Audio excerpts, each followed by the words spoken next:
أعوذ بالله من الشيطان الرجيم. بسم الله الرحمن الرحيم. سبح اسم ربك الأعلى الذي خلق فسوى والذي قدر فهدى والذي أخرج المرعى فجعله غثاء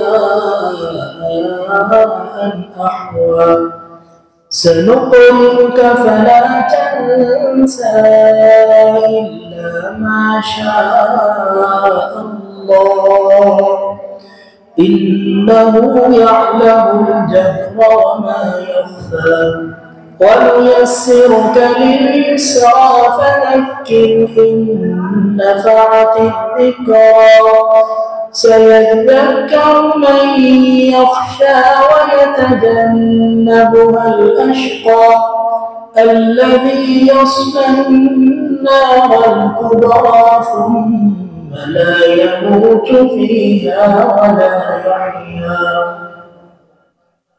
قد أفلح من تزكى وذكر اسم ربه فصلى بل تؤثرون الحياة الدنيا والآخرة خير وأبقى إن هذا لفي الصحف الأولى صحف إبراهيم وموسى.